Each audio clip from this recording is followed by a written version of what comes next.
那社会上对胖来的理解都是95%的利润都分了，其实这是一种误读。但是我不需要了，我的钱也够了，我要那么多也不是什么好事。因为胖来没有股东，所以说胖来把钱分掉了。但是正常的情况下是什么呢？最起码员工有合理的收入，哪怕是没有分成，工资最起码说得过去。你看我们的收入，老板可以花天酒地，豪车豪宅，无尽的奢侈品，但是我们一提给员工分钱的时候，就是感觉我们不挣钱，没利润。就像我们在座的企业家，大部分就是这样，宁愿我们的资本在发展企业的过程当中把它亏掉，也不舍得给员工分钱涨工资。所以说为什么活这么累啊？是因为我们愚蠢，我们不懂得最起码的人性应该怎样是健康的，连最起码的尊重都没有，还整天谈着我要善良，我要做慈善，我要对社会好，连自己都不知道自己是这么的愚昧，总认为这样的自己是优秀的，从来不去思考这样的方法是不是正确的，是不是科学的。胖来在跟大家分享的时候呢，就想带动大家明白要走在正确的道路上和正确的方法上。像胖来超市现在已经在8000左右了，最低可能也是7000多了吧。完社保之后7000多。对对对，胖来能做到，其他的企业为什么不能做到呢？企业不就是造福员工的吗？员工不只是一个员工打工者，我们的人格也是平等的，当然也是战友啊，也是自己的兄弟姐妹啊，只是我们每一个人我们的位置不一样，都去释放自己身上的能量，活出我们更美的自己，这样我们的社会充满了更多的友善、信任和美好啊，是不是？给您点赞。胖东来创始人谈电商和车企企业家，称其都像奴隶一样，整天就比卖了多少，如何从商业角度解读？在近日的一场直播中，胖东来创始人于东来在谈及调改步步高、永辉时表示，调改完成后，他们未来发展需要注意的是坚定真诚，坚定用科学的经营方法。在于东来看来，企业家就应该更顶天立地的去做事，如果没有能力经营好一家企业却还要亏损，就应该把这些店关掉，让别人去做。不能亏损着然后还做着这个行业，那你是来伤害这个行业，你没这个能力就让别人去做。于东来还举例称，中国企业家就很急，你看电商、汽车那些行业，哪个像企业家，都像奴隶一样，整天就比我今年比你卖了多少，一个比一个牛，其实一个比一个傻。于东来指出，科学的经营方法就是企业对人体质要好，要公平，对产品、环境的品质要好，不一定奢华，但最起码品质没问题，然后产品质量要保障。于东来还表示，中国零售业未来的发展就是要提高自己的商品质量，不要再去用低价去拉拢人，那是坑人，是不道德的。如果质量不保障，就要召回或者赔偿，绝不能有任何一点让顾客消费不满意、不安全、不放心的，起码要保证消费者的消费安全。一定是要好品质、合理的价格，不要利用价格来拉人气来挣钱，这样让大家感觉太不信任自己。话糙理不糙，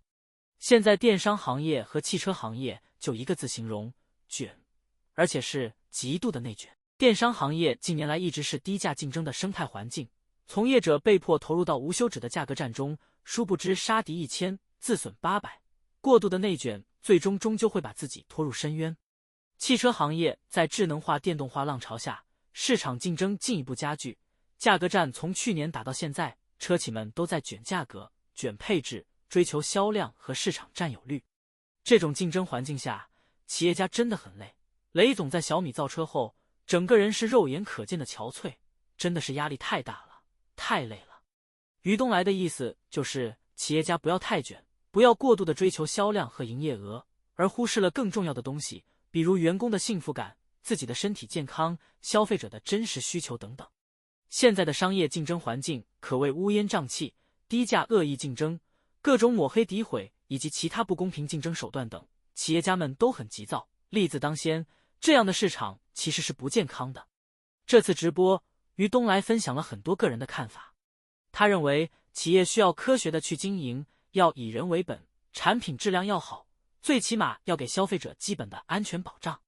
确实是这样。如果说企业是船，那么员工就是水，没有水船怎么能流动起来？特别是零售业，员工是直接面向消费者的，企业对员工的态度有时候能直接决定员工的服务水平。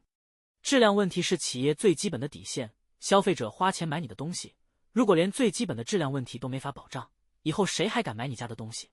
现在太多的企业为了所谓的利益偷工减料，以次充好，这伤害的不仅仅是消费者的权益，更是对品牌声誉产生负面影响。没有声誉的企业在市场是难以立足的。另外，于东来还提到了零售业不应该低价内卷，而应该专注于质量和服务。企业如果出现亏损，不要死撑，做不下去就让更好的企业来代替。这也有一定道理，过度的内卷最终只会让行业的发展陷入恶性循环，最后可能会出现劣币驱逐良币的情况。企业持续亏损还硬撑，最终大概率是要爆雷的，这样最终对消费者以及整个行业口碑来说都会产生不利的影响。最近于东来的争议性言论挺多的，有人觉得他管得太宽，竟要管员工的私生活，现在还要来对其他企业家指指点点。个人觉得他还是比较实在的，他的言论更多的是想号召企业家回归初心，放下浮躁的心态，不再盲目的竞争，打造一个可以让员工更幸福、消费者更满意的商业生态。不过这个理念显然跟当前浮躁的社会环境格格不入，是异样的，不被理解也很正常。中国真的需要有更多这样的企业家，有责任感，敢于说真话。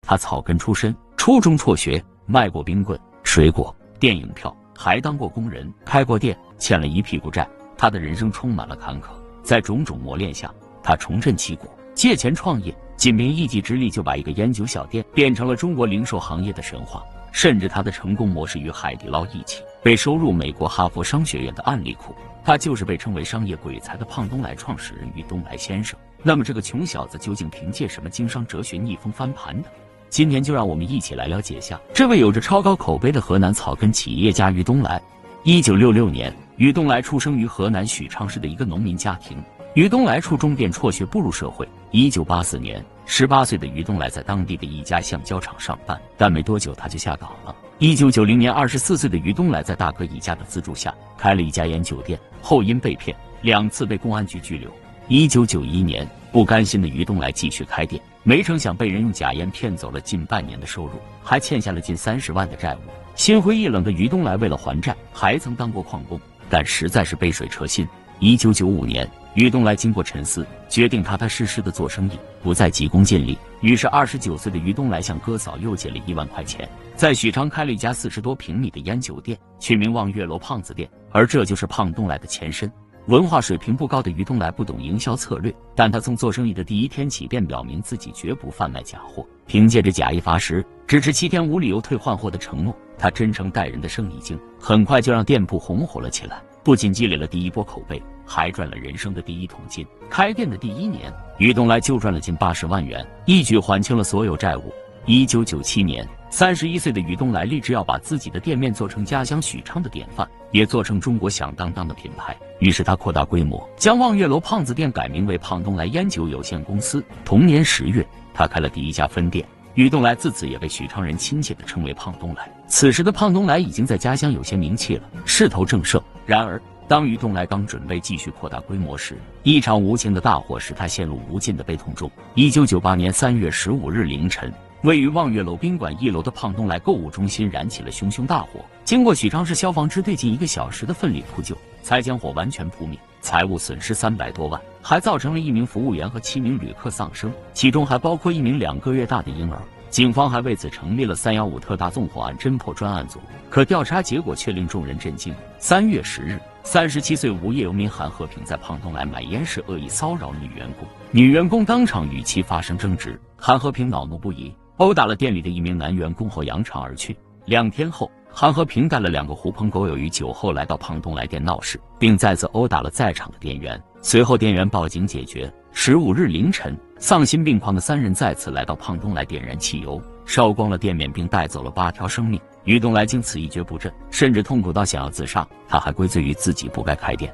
这样就不会发生此事了。但许昌市民以及他的朋友和供货商给予了于东来极大的帮助与鼓励。1998年底，在亲戚朋友的鼓励与资助下，于东来用自己仅剩的50万元重开了2家店。在此期间，他了解了许多宗教，浏览了许多书籍，但他并没有信仰神佛，却开始信仰幸福、快乐和善良。之后的几十年，于东来几乎凭借一己之力，把一个烟酒门市做成了零售商业巨头。他创办的商超零售胖东来虽处于河南的3线城市许昌，但是在全国都有着超高的口碑。马云都称胖东来是中国企业的一面旗帜，就连小米的雷军都专程前往胖东来学习，并赞叹道：“在中国零售业，胖东来一直是神一般的存在。你相信一个企业愿把95%的利润都分给员工吗？胖东来就做到了。从2000年起，于东来每年只拿300万的工资，将95%的利润都分给了员工。于东来真正做到了以人为本，他坚信财散人聚。有一个企业把95%的钱全部给员工分了，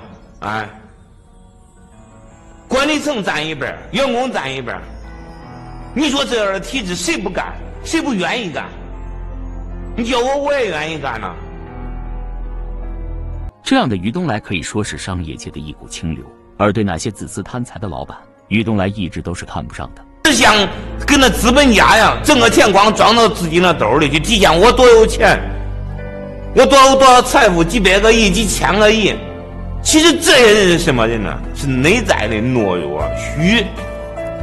他是一个真正尊重财富的企业家。在胖东来，店长的年薪可达到100万，副总、总监级别的是50到80万，处长级别是30到50万。胖东来一个商场的清洁工就多达500名，而保洁阿姨不仅有社保，每个月工资也有5000元，这可远超同级别的标准。除了薪资高，福利也是应有尽有。员工之家有电影院、健身房、茶水间和练歌房，休息室里有各种免费雪糕、饮料和按摩椅。上班没顾客的时候可以坐着休息。在其他行业都在要求9960，而胖东来规定每日工作7个小时，绝不允许加班，节假日关店休息，每周2歇业，这样一年会损失8000万。但是于东来还是觉得很值，他力求轻松快乐的工作环境，管理层双休，每年员工还有1个月的带薪休假。他要求员工每周必须和父母家人吃次饭，管理层每年必须出门旅游20天，不出去旅游就免职，员工必须出去10天，不允许待在家里。于东来希望大家可以感知生命的美好，不要像机器一样浪费生命的价值。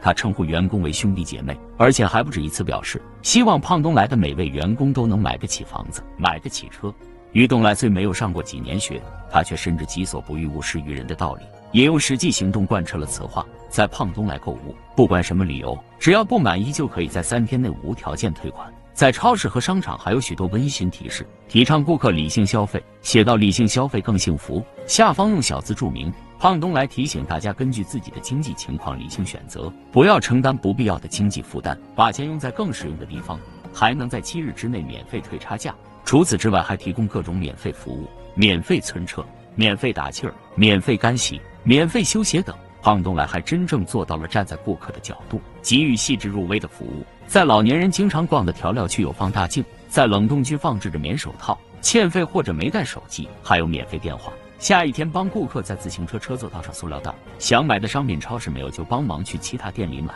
甚至免费跨省代购。在胖东来，净水器、微波炉、更衣台、沙发、按摩椅、免费小吃岛国图应有尽有，而且只要顾客不满意投诉，经当天值班经理确认后，当场发放500元投诉奖励。很多同行说，胖东来就是靠着服务体验无下限招揽顾客的，但被关怀的感觉谁不喜欢呢？2006年，胖东来在河南新乡市的沃尔玛旧址上投资自建商场，开业1小时就被迫暂停营业，商超里人满为患，全城的百姓几乎都来了，老板只能亲自出来关门，只准出不准进，甚至警察出动维持治安，交警指挥交通。在新乡胖东来开业不到1年，河南第一品牌丹尼斯关门搬迁，世纪莲花店直接拱手相让卖给了胖东来，改名胖东来生活广场。而沃尔玛推出5年才正式开业，惨淡经营4年关门，门口成为溜冰场，就连卖家电、国美、苏宁都要退避3舍。于是就有了一种说法，胖东来做什么行业，别家就做不成什么行业。